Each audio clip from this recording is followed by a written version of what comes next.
ये 10वां श्लोक है 7वें अध्याय का। यस प्रभु। पढ़ रहा था, जिसमें लिखा है प्रभुपाद जी, वो duration of man life is also due to Krishna. इसमें यस, शायद हिंदी में पता आयु नहीं। भी ये लिखा हुआ है। हाँ, तो जैसे ये भगवान की स्वरूप की व्यक्ति कर्मों के हिसाब से उसका ड्यूरेशन होता बहुत है। अच्छा प्रश्न है कि ये जो इंसान का जीवन है ये भगवान के द्वारा है, तो ये उसके कर्मों के द्वारा है कि भगवान के द्वारा है। देखिए, कर्म एक जड़ वस्तु है। अगर मैंने मान लीजिए किसी को गाली दी तो यह कर्म एक जड़ वस्तु है। कर्म मुझे कुछ नहीं दे सकता। कर्मणा दैव नेत्रेण, दैव मतलब भगवान। तो कर्म के अनुसार अगर मुझे कुछ प्राप्त हो रहा है तो उसको प्राप्त कराने वाला एक सचेत व्यक्ति है, वो है भगवान। समझ में आ रहा है? कर्म अपने आप में हमें कुछ नहीं दे सकता। भाई जैसे आपके यहाँ पे आपके अंडर में 27 लोग काम कर रहे हैं, तो वो कुछ काम कर रहे हैं, तो काम करने मात्र से प्रमोशन हो जाता है या काम आप देखते हो और प्रसन्न होते हो फिर प्रमोशन देते हो? क्या उत्तर है? हाँ ना, कुछ तो बोलिए। काम को देखते हैं हम। काम देखता है तो आप देव हो गए ना एक तरह से। आप देख रहे हो कि उन्होंने कैसे काम किया है, काम के अनुसार उनको प्रमोशन देते हैं। तो इसी प्रकार से केवल कार्य करने मात्र से प्रमोशन तो नहीं हो जाएगा, ये बात समझ रहे हैं? कर्म अपने आप में जड़ वस्तु है। ठीक है, ये अच्छा प्रश्न है। ओके। देखिए, यही होता है, अगर हम स्वयं पढ़ें तो इस प्रकार का हम विचार विमर्श नहीं करते, लेकिन जब हम आपस में चर्चा करते हैं तो बहुत सारे पॉइंट होते हैं जिससे सभी को लाभ होता है। ठीक है, मेरे पीछे आप बोलिएगा, एक भक्त बोलेंगे संस्कृत में। श्लोक क्रमांक 10, अध्याय 7। बीजं मां सर्वभूतानां बीजं मां सर्वभूतानां विद्धि पार्थ सनातनम्। विद्धि पार्थ सनातनम्। बुद्धिर्बुद्धिमतामस्मि बुद्धिर्बुद्धिमतामस्मि तेजस्तेजस्विनामहम्। तेजस्तेजस्विनामहम्। बीजम माम सर्वभूतानां विद्धि पार्थ सनातनम। सभी जीवों का आदि बीज, आदि स्रोत तुम मुझको जानो, लेकिन कैसा बीज? सनातन। ये बड़ा इंटरेस्टिंग है। इसी को प्रथम स्कंद के 3रे अध्याय में गर्भोदकचाय विष्णु के संबंध में भी कहा गया है। एतान नानावताराणाम निधानम बीजम अव्ययम। ये जितने भी अवतार हैं इनका निधान, मतलब जितने भी अवतार हैं उनका स्रोत भगवान है, और उन्हीं में उन्हीं भगवान गर्भोदकशाय विष्णु में ये प्रवेश करते हैं। निधानम बीजम अव्ययम, ये अव्यय बीज है। अव्यय बीज का अर्थ क्या है? जैसे इस जगत में हम देखते हैं कि एक बीज जब जमीन में आरोपित किया जाता है, आरोपित मतलब बोया जाता है, तो जब बीज से पेड़ उगता है तो क्या बीज की सत्ता नष्ट हो जाती है कि नहीं हो जाती? हो जाती है। लेकिन वहां क्या बोला जा रहा है? बीजम अव्ययम। भगवान से सारे अवतार आते हैं, पूरा जगत आता है, लेकिन भगवान की सत्ता नष्ट नहीं होती। क्या यही बात हम यहाँ देख रहे हैं? बीजम सनातनम। इस जगत में जितने भी जीव हैं, सारी वस्तुएं हैं, भगवान से आई हैं। इस दृष्टि से भगवान इसके स्रोत हैं, बीज हैं। लेकिन यह नहीं सोचना चाहिए कि भगवान से आई हैं तो भगवान की सत्ता, उनका अस्तित्व है वह नष्ट हो गया। समझ रहे हैं इस बात को? ये भगवान की अचिंत शक्ति नहीं दिखाई पड़ती आपको? भाई जगत में कोई वस्तु किसी वस्तु को प्रकट करती है, कुछ समय के बाद जो सोर्स होता है, स्रोत होता है, वो समाप्त हो जाता है। स्पेशली बीज के संबंध में देखें, लेकिन भगवान इस प्रकार के बीज नहीं है, सनातन बीज हैं, अर्थात अभी भी वो हैं और आगे भी वह रहेंगे। बुद्धिर बुद्धिमतामस्मि, अर्थात बुद्धिमानों की बुद्धि मैं हूं। बड़ा स्पष्ट है। और जो तेजस्वी हैं उनका तेज मैं हूं। पढ़ते हैं आगे। हे प्रथापुत्र, यह जान लो कि मैं ही समस्त जीवों का आदि बीज हूं, बुद्धिमानों की बुद्धि तथा समस्त तेजस्वी पुरुषों का तेज हूं। यदि हाँ, पुत्र, प्रथापुत्र कौन है? अर्जुन। प्रथा मतलब कुंती माता। हाँ, इसीलिए इनको पार्थ कहा जाता है। गीता भूषण टीका। यह जानो कि सभी चराचर प्राणियों का मैं एकमात्र नित्य बीज हूं, और ऐसा नहीं है कि प्रति व्यक्ति में मैं भिन्न हूं या अनित्य हूं। समझ में आई लाने? चराचर मतलब क्या हुआ? चर अचर। चर मतलब चलने वाले, अचर मतलब चलने वाले नहीं। उन सभी का स्रोत कौन है? भगवान है। और ऐसा भी नहीं है कि भगवान ये प्रश्न कल आ रहा था कि क्या सुअर के हृदय में भी परमात्मा है? यस। हाँ, तो यस बोल रहे हैं, तो सत्य बात है। तो यहाँ पे यही बात समझना चाहिए कि सुअर के हृदय में जो परमात्मा है और वो जो मेरे हृदय में परमात्मा है, क्या उसमें कोई भेद है? नहीं है। सभी जीवों के जो बीज हैं वो भगवान ही है। और ऐसा भी नहीं सोचना चाहिए कि भगवान समाप्त हो जाते हैं, बस स्पष्ट बात है, अनित्य है, अनित्य नहीं है। नोट, भगवान सभी वस्तुओं में व्याप्त रहते हुए भी एक ही रहते हैं, इसको समझ लेना चाहिए। जैसे सूर्य आकाश में रहता है लेकिन विभिन्न जलों में, जलों के आगार में, जलों का आगार मतलब कुंभ में, मतलब घट घट घड़े में उसका रिफ्लेक्शन होता है। तो वह रिफ्लेक्शन जो है वो परमात्मा के रूप में आपको अपने आप को विस्तारित करते हैं, फिर भी उनकी सूर्य की समान स्थिति रहती है।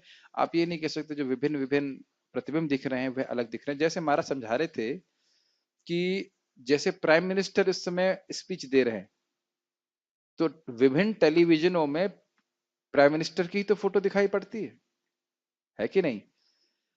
अब प्राइम मिनिस्टर कहाँ बैठे हुए हैं? दिल्ली में या कहीं पे भी बैठे हों, लेकिन क्या कह सकते हैं, रेडियो जो मैसेज, जो भी सिग्नल भेज करके जो चित्रपटल है उस पर भी तो प्राइम मिनिस्टर की बात सुनते हैं। तो वह भी एक दृष्टि से वह भी प्राइम मिनिस्टर से अभिन्न है। तो भगवान अपने आप को परमात्मा रूप में विस्तारित करते हैं सभी के हृदय में, और सभी के हृदय में परमात्मा वही है। अब अगर ये सूत्र हमको समझ में आ जाए तो बहुत अच्छी बात है, लेकिन दिक्कत ये है कि मुझको, मैं आपकी बात नहीं करता, मुझको ये सूत्र समझ में नहीं आता। सकल सम्मान कोरे ते शकति, देहो नाथ जता जता, तबे तो गाइबो हरि नाम सुखे, अपराध हबे हता। ये फॉर्मूला समझ में नहीं आता। जीवेर सम्मान कैले कृष्णेर अधिष्ठान। अगर सभी जीवों के हृदय में भगवान है, उनको देख करके सभी जीवों का सम्मान करेंगे तो हम अपराधों से मुक्त हो जाएंगे और नाम में रुचि प्राप्त होगी। नाम का सेमिनार समाप्त। कोई और सेमिनार की आवश्यकता नहीं। सकल सम्मान कोरते शकति देहो नाथ। ये शक्ति दीजिए भगवान, गुरु महाराज से प्रार्थना करती, शक्ति दीजिए कि मैं सभी को सम्मान कर सकूं, क्योंकि हम भेद देख रहे हैं। मैं देख रहा हूं कि आप मुझसे नीचे हैं, इसलिए तो मैं अपराध करता हूं। किसी के प्रति अपराध करने के पहले मूलभूत बात यह है कि हम ये समझेंगे कि वो व्यक्ति मुझसे हीन है कि नहीं? कुछ सुनाई नहीं पड़ा? थोड़ा माइक के दूर बोलिएगा। हाँ हाँ हाँ। मलेच्छ और यवन को भी हम सम्मान की दृष्टि से देखेंगे। अभी इनका प्रश्न है कि जो मलिच्छ और यवन है, क्या उनको भी सम्मान की दृष्टि से देखेंगे? हाँ, क्योंकि उनके हृदय में भी भगवान है। विद्या विनय संपन्ने ब्राह्मणे गवि हस्तिने, शुनि चैव शपाके चाह पंडिता समदर्शिना। जैसे आप देखो यहाँ पे भगवान का विग्रह है, तो यहाँ भगवान दिखते हैं कि नहीं दिखते? हमको दिखते हैं। हाँ, भगवान है, इनका प्रति अपराध नहीं करेंगे, नहीं करेंगे ना।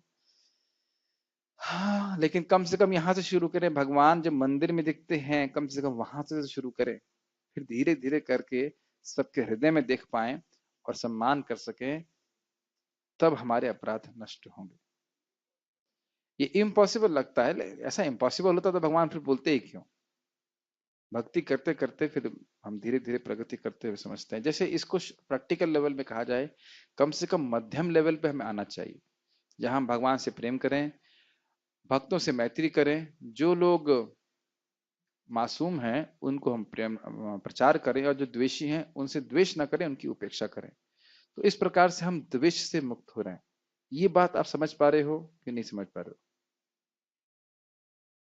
पहले लेवल पे हम भगवान को देख रहे हैं विग्रह में, कनिष्ठ के लेवल, और बाकी लोग किसी से राग है, किसी से द्वेष है। ये भक्ति की बहुत अच्छी अवस्था नहीं है, लेकिन शुरुआत की अवस्था है। लेकिन अगर हम नेक्स्ट लेवल पे आ रहे हैं तो भी हम द्वेष से मुक्त हो रहे हैं। ये बात समझ पा रहे हैं कि नहीं? हम इससे अगर नहीं समझ पाएंगे तो हम आगे नहीं बढ़ने वाले, इसलिए जल्दी से समझिए तभी आगे बढ़ेंगे हम। भगवान से प्रेम करना, भगवान की सेवा करना, भक्तों से मैत्री करना, अर्थात रोज रोज भक्तों से झगड़ा करना। मैत्री का मतलब तो यही होता है ना? नहीं, भक्तों से मित्रता करना। अब मित्रता का अर्थ है ना उनसे कभी बात करना, ना उनसे कभी प्रसाद ग्रहण करना, ना कोई गिफ्ट देना। ये तो होता है ना मित्र का। मित्रता का अर्थ है जो 6 प्रकार के संग होते हैं, जिसमें हम एक दूसरे को गिफ्ट देते हैं, प्रसाद देते हैं, प्रसाद ग्रहण करते हैं और भगवान के बारे में चर्चा करते हैं। वो देहंता परस्परम। तो ये हुआ, तो इससे द्वेष नष्ट हुआ ना भगवान के भक्तों के प्रति। ये मुझे पसंद नहीं है, वो मुझे पसंद नहीं है, ऐसा नहीं। अगर भक्तों के प्रति भावना है तो हम फिर निम्न, किसी भी भक्त के प्रति भावना है तो निम्न स्तर पे, मध्यम स्तर पे नहीं है। अब उत्तम की बात छोड़िए, मध्यम पे तो आना शुरू करें, और उसके बाद जो लोग मासूम हैं उनको प्रचार करना। अगर हम किसी को प्रचार नहीं कर रहे हैं, जो भगवान के बारे में नहीं जानता और हम स्वयं जानते हैं, तो हमारा द्वेष उसके प्रति प्रस्तुत रहा। जैसे मान लो आपका भाई कोरोना वायरस से पीड़ित है और कदाचित आपके पास दवा है, तब कहेंगे मैं इतना तैयार नहीं हुआ हूं कि मैं उसको दवा दूं। जब ये बात थोड़ी समझ में आएगी तब अपनी योग्यता अयोग्यता के बारे में आप विचार नहीं करेंगे। मैं इस वायरस से एक शिक्षा ग्रहण कर रहा हूं। क्या आप बात स्वीकार करते हैं कि कोई ऐसा व्यक्ति आपको वायरस दे सकता है जिसे खुद ही पता ना हो कि वो बीमार है? मैं फिर से रिपीट करूंगा, बहुत ध्यानपूर्वक। Can a corona virus be given to you by a person who does not even know he has virus? If you are saying no, I think you are not updated about the information. It is true. A person can give you a virus even if he does not know that he has a virus. Even if the symptoms of virus are not manifested within his body. मेरी बातें शायद समझ पा रहे होंगे मैं क्या कहना चाहता हूँ। जो बुद्धिमान है, बुद्धिमतामस्मि, वो मेरी बातों को समझ पाएगा। तो अब उसी तरह से कोई कहे कि आप लोग भक्त हो गए हैं, कौन भक्त हाथ खड़ा करेगा कि आप भक्त बन गए हो? कोई नहीं खड़ा करेगा। लेकिन आप देखें, हमको नहीं लगता कि हम भक्त बने हैं, स्वाभाविक सी बात है। लेकिन अद्भुत बात है कि हम प्रीचिंग करते हैं तो लोग भक्त बनना चालू कर देते हैं। एकदम सिमिलर बात है ना? हो रहा है कि नहीं हो रहा है? तो आप अगर आप सोचते हैं कि जब मेरे शरीर में भक्ति के अष्ट सात्विक विकार प्रकट होंगे, वायरस प्रकट होगा, तब मैं लोगों को प्रचारित करूंगा, ये गलत है। तो फैलेगा कैसे भाई? अगर अपने को क्वारंटाइन कर लोगे तो फैलेगा नहीं, होस्ट मिलेंगे नहीं। तो हमको भी वायरस बनना है, वायरस का होस्ट बना करके दूसरों को वायरस देना है। और अद्भुत बात ये है कि ये वायरस हम लोग तो टेलीग्राम से भी फैला सकते हैं। समझ रहे हैं? ऑनलाइन भी फैला सकते हैं। जो कोई भी गीता के इस प्रवचन को सुनेगा उसको वायरस प्राप्त हो जाएगा।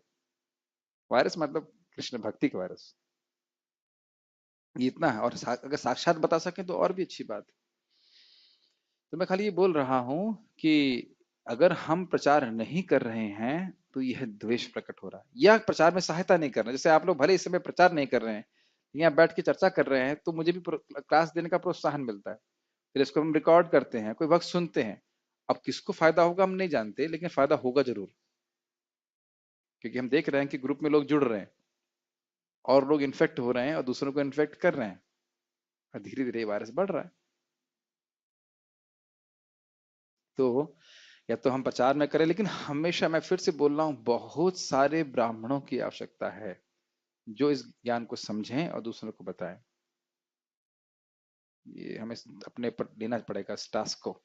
और तीसरा जो पॉइंट था, चौथा पॉइंट ये था कि जो व्यक्ति द्वेष कर रहा है उससे हम द्वेष ना करें। मूर्ख है, उसे पता नहीं क्या बोल रहा है। हमारे संग कठिनाई ये है कि हम सोचते हैं कि हर व्यक्ति को नियंत्रण है कि वो क्या सोचेगा और क्या बोलेगा। सोचते हैं सब। Sometimes we think that people are in control of what they are speaking and what they are thinking, but they are not. तो उस पर क्या रिएक्शन करना? अपना कार्य करते रहना चाहिए। ठीक है, माइक पे बोलिए। इतने सारे कॉन्शियसनेस के लोग रहते हैं हमारे पास, मतलब चेतना से कैसे युक्त, हाँ, विभिन्न कैसे चेतनाओं से युक्त लोग रहते हैं। हाँ, कितना भी कोशिश करते हैं रहने का, लेकिन कुछ ना कुछ तो हो ही जाता है। हाँ, तो हम अभ्यास कर रहे हैं, जैसे हम भक्त बनने का प्रयास कर रहे हैं, उसी तरह से इस मध्यम अधिकारी पे आने का प्रयास करना चाहिए हमको। हर व्यक्ति का हम एक्शन नहीं रोक सकते, लेकिन अपने रिएक्शन पे कंट्रोल कर सकते हैं। लेकिन हर व्यक्ति को तो हम परिवर्तित नहीं कर सकते, लेकिन अब हमारा क्या उसके प्रति, जिसने कार्य किया उसके प्रति क्या रिएक्शन, उस पर तो हमारा मतलब नियंत्रण है ना। यस, तो इस प्रकार से हम द्वेष से मुक्त होते हैं। इसका एक और अर्थ भी है, यह जानो कि मैं ही सभी वस्तुओं का बीज हूं, क्योंकि प्रधान जो सभी जीवों के भौतिक शरीरों का कारण है वह मेरा ही एक रूप है, अर्थात मेरी विभूति है। प्रधान को शास्त्री जी समझाएंगे प्रधान क्या होता है। हमको समझ में नहीं आया तो आप बताइए।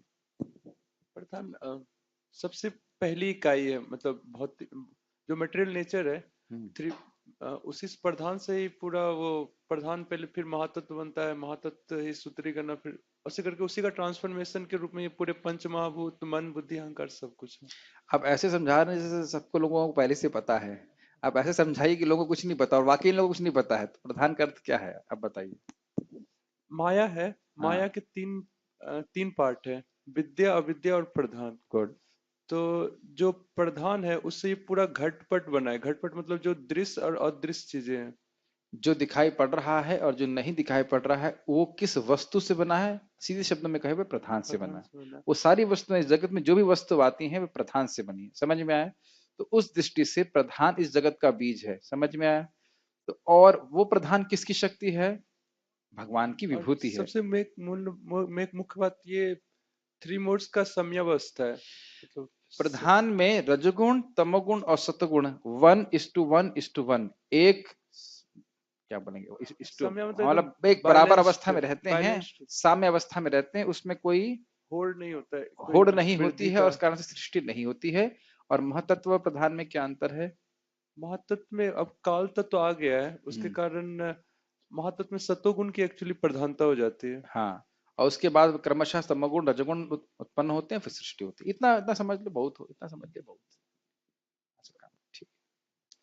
तो प्रधान से ही सारी वस्तुएं आई हैं और प्रधान किसकी शक्ति है? भगवान। ठीक। इस विभूति के द्वारा मैं सभी का पालन करता हूं और इस निर्भरता के द्वारा वह पुष्ट होते हैं। किस निर्भरता के द्वारा? भाई हम हमारा शरीर चलाने के लिए भौतिक वस्तु में चाहिए, वे कहां से आई? प्रधान से आई हैं। तो हम इस प्रकार से भगवान पर निर्भर हैं। मैं बुद्धिमानों की बुद्धि हूं जिससे सार असार का विवेक होता है। सार असार मतलब क्या होता है शास्त्री जी बताइए।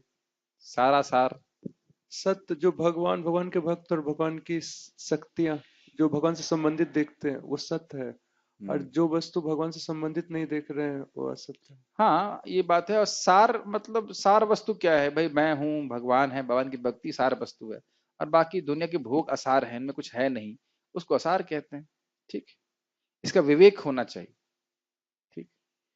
जिनके पास शक्ति है उनमें मैं दूसरों पर विजय प्राप्त करने का और दूसरों से परास्त न होने का सामर्थ्य हूं।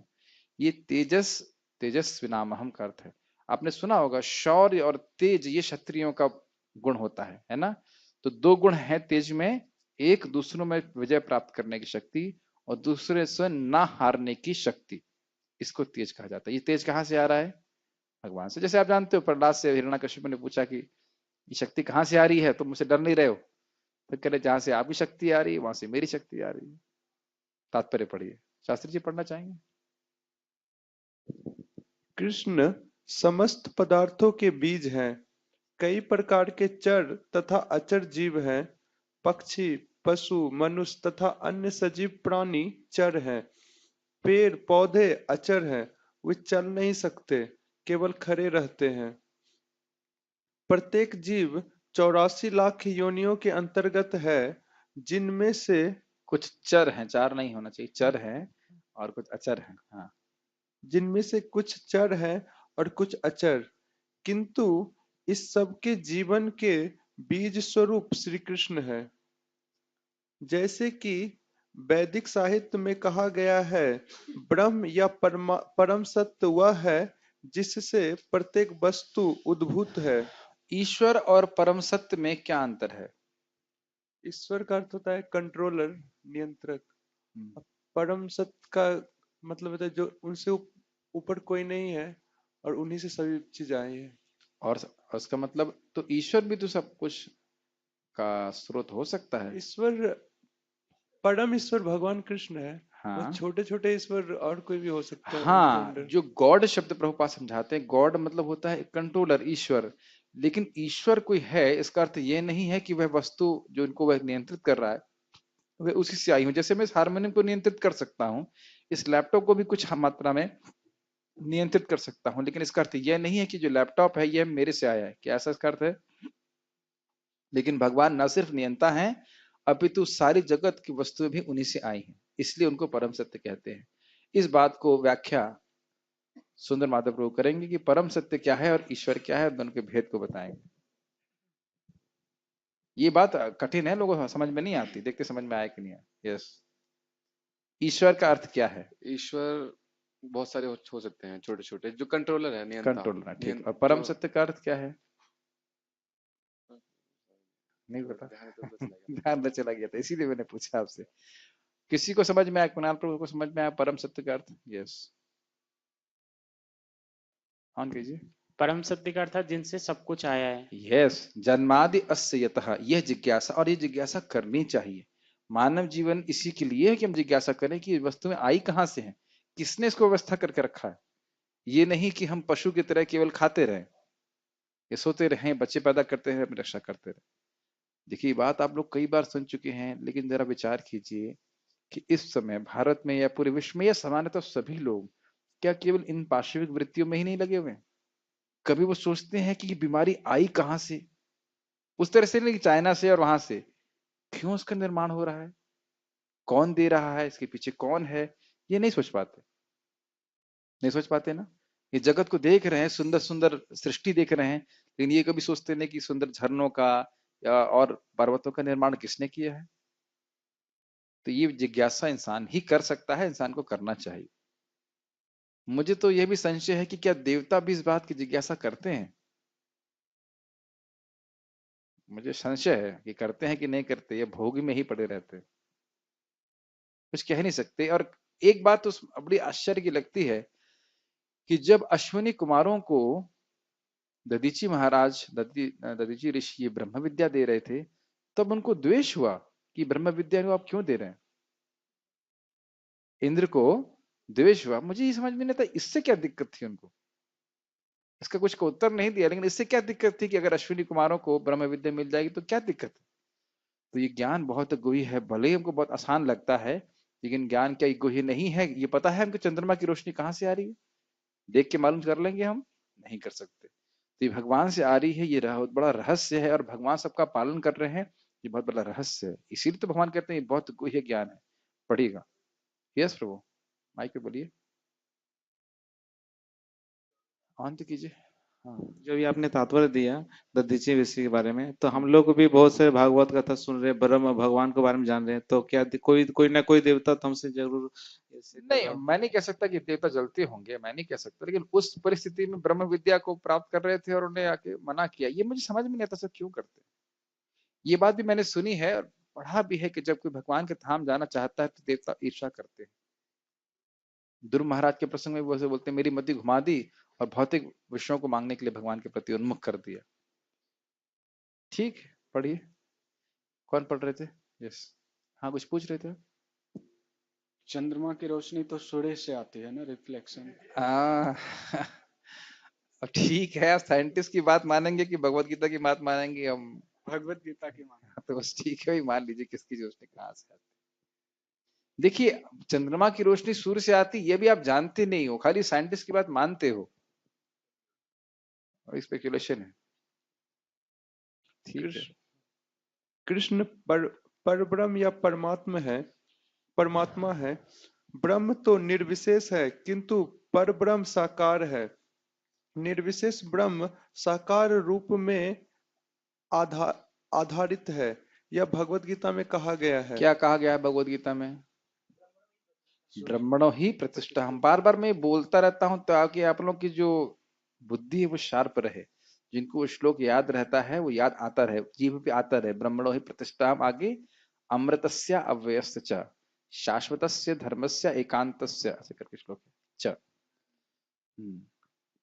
अतः आदि रूप में कृष्ण समस्त वस्तुओं के उद्गम है।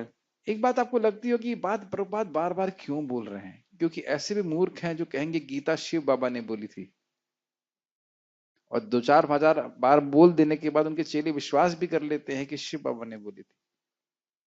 जब झूठ को बार बार बोलते हैं तो सत्य लगता है, सत्य को बार बार बोलेंगे तो वो हृदय में धंसेगा। पढ़िए। नहीं, आप सोचते नहीं प्रभुपाद एक ही बात बार बार क्यों बोल रहे हैं? क्योंकि हम भूल जाते। पढ़िए। वे मूल हैं जिस प्रकार मूल सारे वृक्ष का पालन करता है, उसी प्रकार कृष्ण मूल होने के कारण इस जगत के समस्त प्राणियों का पालन करते कितना हैं। सुंदर बात है। देखिए मूल पूरे पेड़ का, बाहर पेड़ दिख रहा है कि नहीं, दाएं तरफ देखिए, ये तमल का पेड़ है। तो अब ये पेड़ दिख रहा है, पत्ते दिख रहे हैं, टहनियां दिख रही हैं, इसका जड़ दिख रहा है। इसीलिए प्रभुपाद जी कह रहे हैं मूल है। क्या जड़ नहीं दिख रहा है तो क्या हम ये कहें कि जड़ है नहीं? और क्या जड़ के बिना पेड़ जी सकता है? नहीं जी सकता है। जिस प्रकार जड़ के बिना पेड़ जी नहीं सकता है, लेकिन जड़ हमें दिखाई नहीं पड़ रहा है, उसी प्रकार से भगवान इस पूरे जगत के मूल हैं और वही सबको रस प्रदान कर रहे हैं, पोषण प्रदान कर रहे हैं। इसलिए उपमा दी जा रही है। यस, इसकी पुष्टि वैदिक साहित्य में कठोपनिषद में हुई है। नित्यो नित्यानाम चेतनस चेतनानाम एको बहुनाम यो विदधाति कामान। इसकी व्याख्या अनुपम कृष्ण प्रभु करेंगे। अब फिर से करवाऊंगा ताकि याद हो जाए, फिर से याद। नित्यो नित्यानाम, भगवान नित्य हैं और जीव भी, खूब सारे जो जीव है वो भी नित्य हैं। खूब सारे मतलब कितने? हाँ, अनंत अनंत। अनंत। हाँ ठीक। चेतनस चेतना नाम, भगवान चेतन है और जीव भी चेतन है। ठीक है। एको बहु नाम, भगवान एक हैं और जीव कई सारे हैं। बहु नाम, एको बहुनाम यह विदधाति कामान। और भगवान सबकी इच्छाओं को पूर्ण कर रहे हैं। अकेले भगवान ही सबकी इच्छाओं को पूर्ण कर रहे हैं। ठीक है, पढ़िए। वे समस्त नित्यों के नित्य हैं, वे समस्त जीवों के परम जीव हैं और वे ही समस्त जीवों का पालन करने वाले हैं। मनुष्य बुद्धि के बिना कुछ भी नहीं कर सकता और कृष्ण भी कहते हैं कि मैं समस्त बुद्धि का मूल हूँ। जब तक मनुष्य बुद्धिमान नहीं होता, वह भगवान कृष्ण को नहीं समझ सकता। ये तो बहुत स्पष्ट बात है। ये तो हम आगे भी पढ़ने वाले हैं कि जो दुष्कृतिवान हैं, बुद्धि होते हुए भी भगवान को नहीं समझ सकते। अगर बुद्धि के द्वारा ही भगवान को समझा जा सकता तो जितने भी साइंटिस्ट थे वे भगवान को स्वीकार कर लेते, लेकिन वो स्वीकार नहीं करते हैं क्योंकि वैसी बुद्धि भगवान देते नहीं है, क्योंकि उनका कुछ पुण्य नहीं होता है। आप स्वयं अपने जीवन में देखेंगे, जब भक्ति करते जाएंगे तो अकस्मात रूप से आपको शास्त्र और भगवान की बात अधिक समझ में आने लग जाएगी, क्योंकि भगवान इस प्रकार की बुद्धि देते हैं कि वो समझ में आए। स्मरण हो रहा है बात? वो स्थिति याद है ना, जब पहली बार गीता क्लास सुन रहे थे या डीवाइस सुन रहे थे और कुछ समझ में नहीं आता था, ये समझ में आता था तो याद नहीं रहता था। परम सत्य की डेफिनेशन फिर से बताइए सुंदर माधव प्रभु। परम सत्य क्या होता है? हेल्प नहीं करना। परम सत्य क्या होता है? आप समझ गए? एक ही होता सत्य, एक ही होता है, एक ही सत्य है। अब देखिए, है ना बुद्धि बुद्धिमतामस्मि। कोई बात नहीं, आप धीरे धीरे पढ़ेंगे। स्टोर नहीं किया, डिलीट हो गई फाइल तो धीरे धीरे समझ में आता है। तो आप ये बार बार अब आप देखिए कि क्या प्रभुपाद जी को बार बार आवृत्ति करने की आवश्यकता थी कि नहीं थी। इसी प्रवचन में हमने अभी चर्चा किया और भी कठिनाई हो रही है। कोई बात नहीं, ये होता है, हर एक के संग होता है। इसीलिए मैं बार बार बोलता हूं कि अच्छे से जप कीजिए, अच्छे से साधना कीजिए, बार बार ग्रंथों को पढ़िए, तब धीरे धीरे धीरे करके बात समझ में आती है। मेरे लेवल पे देखेंगे तो लगता है तो एक ही बार में समझ में आती है बात, लेकिन ऐसा मेरे को भी कई साल से हम भक्ति कर रहे हैं तो इसे समझ में आती है। इसीलिए साधना की बहुत आवश्यकता है, तब हमारे हृदय शुद्धि होती है, बुद्धि शुद्धि होती है, तब इन बातों को हम धारण कर पाते हैं। मैं कहूं कि भाई आज आलू का दम 50 रुपए किलो हो गया है, पता है क्या बोला मैंने? याद है, ये बात याद रहती है। लेकिन परम सत्य की व्याख्या में कहूं कि परम सत्य वो है जो सभी का स्रोत है। क्या बोला मैंने? सबका स्रोत है। तो सबका स्रोत, सभी वस्तुएं सिवाई। तो कई बार रिपीट करते हैं तब ये बात समझ में आती है। क्या ये बात मैंने प्रवचन में भी नहीं बोली थी? लेकिन हम धारण नहीं कर पाते हैं, तो वो सभी के संग होता है, धीरे धीरे करके हम आगे प्रगति कर पाते हैं। हाँ, यहाँ पे आप यहाँ जो प्रभुपाद जी इंटेलिजेंट लिख रहे हैं, ये इंटेलिजेंस का यहाँ पे क्या मतलब हुआ वास्तव बहुत में? सुंदर है। बुद्धि का हमने अर्थ लिया था सार असार विवेक। क्या वस्तु सार है और क्या वस्तु असार है, मतलब तुच्छ है। क्या वस्तु श्रद्धेय है, पूजनीय है, मतलब किस वस्तु को हमें ग्रहण करना चाहिए, किस वस्तु को छोड़ देना चाहिए, वह तो क्या एक विवेक इसी में होना चाहिए। कंटिन्यूएशन है प्रभु जी, क्या ये जरूरी है कि उसको बहुत ये सब टेक्निकलिटीज जो होती हैं शास्त्रों की उसको समझ में आनी चाहिए? इतना तो समझ में आना चाहिए कि कृष्ण मेरे भगवान हैं और मुझे इनकी सेवा करनी है, हाँ, यह सार वस्तु समझ में आना चाहिए ना।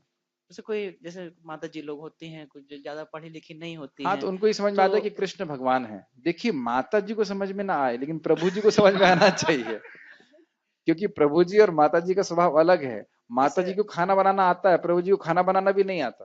तो अपने स्वभाव को प्रखर करना चाहिए।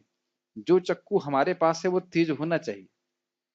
माता जी लोगों को नहीं समझ में आता, मैं नहीं कह सकता किसी माता जी को समझ प्रभु में जी नहीं लोग आता है, बहुत लोग नहीं समझ में लेकिन आता। प्राय माता जी लोगों को सेवा करने में, ठाकुर जी का श्रृंगार करने में रुचि होती है। जब कर लेते हैं, कीर्तन कर लेते हैं तो बहुत अच्छी बात है, तो वो दिक्कत नहीं, समझ में आ गया कृष्ण भगवान है और सेवा कर रहे हैं, अच्छी बात है।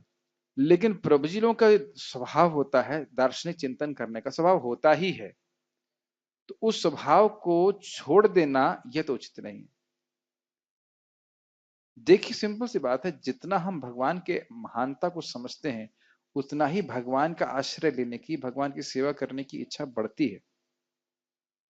भगवान ये बता रहे हैं ना कि इस ज्ञान को जो दूसरों को देता है वो मुझे बहुत प्रिय है, तो क्या उसको हमें समझने का प्रयास नहीं करना चाहिए? क्या क्यों? हमारे शास्त्री जी को दीजिए।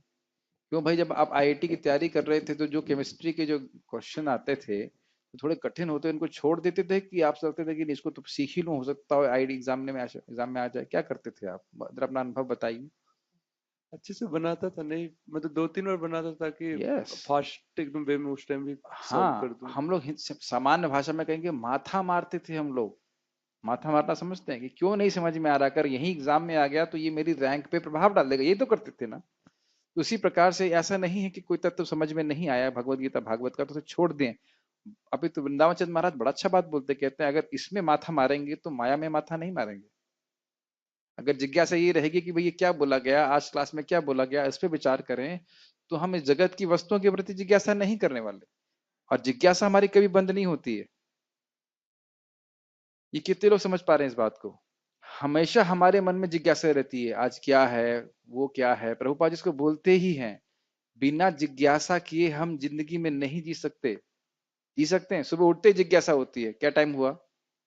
कितना तो सोचते ही हैं। तो जिज्ञासा किए बिना नहीं जी सकते, तो उस जिज्ञासा को हमें ब्रह्म जिज्ञासा, भगवत जिज्ञासा में परिणत करना है। मान लीजिए कुछ नहीं समझ में आया तो उसमें प्रयास करना चाहिए। शास्त्री जी कुछ कह रहे हैं, जो जैसे ये एकदम जो बुद्धू है वो हरे कृष्णा मंत्र जप कर जैसे सकता है ये बस, जो और कुछ टेक ना समझे, लेकिन कम से कम सुने तो सही। और भगवान इस बात को गीता में बोलेंगे 13वें अध्याय में कि श्रुत्वा, सुनकर भी कोई भगवान का भजन करने लगा तो वह भी मृत्यु को पार हो जाएगा। तो ये कंसेशन किसके लिए है? जो पढ़ नहीं सकता, समझ नहीं सकता। लेकिन सुनेगा कब? जो पढ़ सकते हैं, समझ सकते हैं, जब वह प्रवचन करें। जैसे एक भक्त मुझे बोलते हैं, प्रभु जी मैं पढ़ नहीं सकता बल्कि मैं 4 घंटे सुन सकता हूँ। तो सुनाने वाला कोई होना चाहिए ना। तो जिसके पास भगवान ने शक्ति दी है, बुद्धि दी है, अगर उसका उपयोग वह यहाँ नहीं करेगा तो ध्यान दीजिएगा कि वह बुद्धि का दुरुपयोग जरूर करेगा। मेरे को बुरिजन प्रभु ने कहा कि अगर आप शास्त्र नहीं पढ़ते हैं तो आप, your intelligence will kill you. और कोई सॉफ्ट शब्द उपयोग नहीं किया उन्होंने, तुम्हारी बुद्धि ही तुमको मार देगी, क्योंकि बुद्धि प्लानिंग करती रहती है कि नेक्स्ट भोग कब कैसे प्राप्त होगा। करती है कि नहीं? Intelligence constantly planning how to get sense gratification. क्यों भाई, मानते हैं नहीं मानते हैं? अगर बुद्धि नहीं है तो इंद्रिय तृप्ति करने की, कैसे दाल में छौंक मारे और उसमें और तड़का लगाएं, ये सब करता है ना। सिर्फ बुद्धि होती है वह इस प्रकार से प्लानिंग करता है। तो अगर बुद्धि शास्त्र में नहीं लग रही है, वह इंद्रिय तृप्ति में लगेगी ही लगेगी ही लगेगी ही, वह हमको मार देगी। तो इसलिए बुद्धि जिसके पास है उसका उपयोग उसे भगवान की सेवा में करना चाहिए। दूसरा, मैं देख रहा हूं बहुत सारे भक्त मुझसे प्रश्न करते हैं और उस प्रश्न का आधार वह है शास्त्र से सुनना चाहते हैं। जैसे एक व्यक्ति ने उनको बोला कि इस कलयुग में कोई व्यक्ति ब्रह्मचर्य का पालन नहीं कर सकता। तो उस भक्त ने मुझसे पूछा कि क्या कोई शास्त्र में वर्णन है? तो तुरंत मैंने 422.39 कर्माशयम ग्रत्यंत संतः, शास्त्र का वर्णन हमें उनको बताया। तो लोग भ्रमित करने वाले हैं, इसलिए आवश्यक है कि जिन लोगों के पास बुद्धि है वह इसका उपयोग भगवान की सेवा में करें। और इसको आप कृपया 12वें अध्याय में पढ़िएगा, जब भगवान कहते हैं कि अपनी क्या है, मय्येव मन आधत्स्व मयि बुद्धिम निवेशयः निवेश्यसि मय्येव अथ ऊर्ध्वम न संशय। तुम अपने मन और बुद्धि को मुझ में लगाओगे तो तुम मुझ में ही निवास करोगे, इसमें कोई संशय नहीं है। आगे भी हम 7वें अध्याय में पढ़ने वाले हैं। ज्ञानी बहुत प्रिय है भगवान को, क्योंकि ज्ञानी केवल वस्तुएं समर्पित नहीं करता है, अपनी मन और बुद्धि भी भगवान को समर्पित करता है। तो इस प्रकार से भगवान को बहुत प्रिय होता है। अगर हमारे पास ज्ञान शक्ति है, बुद्धि है, तो उसका उपयोग भगवान की सेवा में करना चाहिए। ठीक है। जैसे मान लीजिए फल है, तो फल को सड़ने देंगे कि भगवान को अर्पित करेंगे? आप ये जो बाहर फूल देखते हैं सुबह, क्या सोचते हैं? सड़ने तो उनको, या भगवान को अर्पित करना है। तो ये ध्यान देना चाहिए कि जैसे हम यहाँ देख रहे हैं, जो कुछ भी शक्ति हमारे पास है वो कहाँ से आ रही है?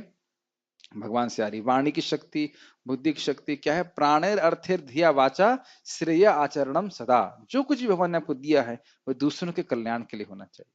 ये प्रभु कुछ कह रहे थे? हो गया? क्या प्रश्न क्या था ऐसे? मैं बता रहा था कि वो भी सीखना जरूरी है, मतलब जो जिसको कहते हैं कि टेक्निकल चीजें, मतलब डिटेल्स। हाँ, उससे क्योंकि हमारा खुद का शुद्धिकरण होता है और हम लोगों को सही सही दिशा दे पाएंगे, समझ पाएंगे, है कि नहीं? वो एक्चुअली संबंध ज्ञान के अंतर्गत आता है, जो हाँ। भगवान से जो रिलेटेड है। भगवान संबंध क्या है, भगवान की शक्तियां किस प्रकार से कार्य कर रही है, जानना में बड़ा हमको रुचि होती। माइक बताइए।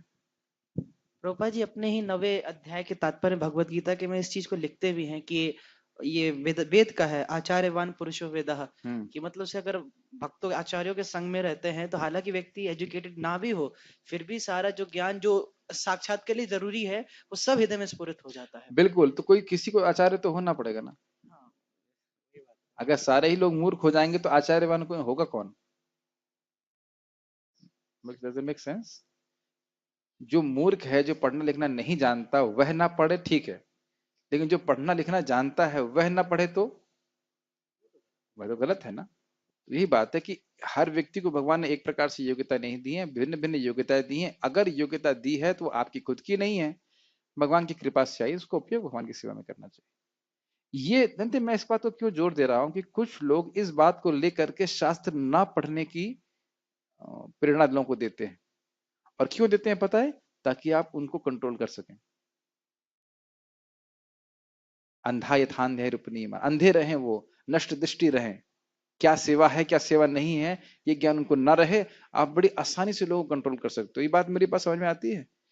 अगर लोगों को शास्त्र ज्ञान नहीं हो तो आप बड़ी आसानी से उन्हें कंट्रोल कर सकते हैं। जैसा एक गधा है, गधा कन्विंस है कि अगर मैं बोझा नहीं उठाऊंगा तो मुझे घास नहीं मिलेगी, और उस गधे को समझाओ कि जंगल में बहुत सारी घास है, तुम क्यों इतनी मेहनत कर रहे हो, तो वो स्वीकार नहीं करेगा। इसलिए आवश्यक है कि कम से कम कुछ तो ब्राह्मण हो जो शास्त्र को समझें और दूसरों को समझाएं। तो मैं समझता हूँ कि बातें स्पष्ट हो गई हैं। हम अगला श्लोक, 2 श्लोक फिर कल करेंगे।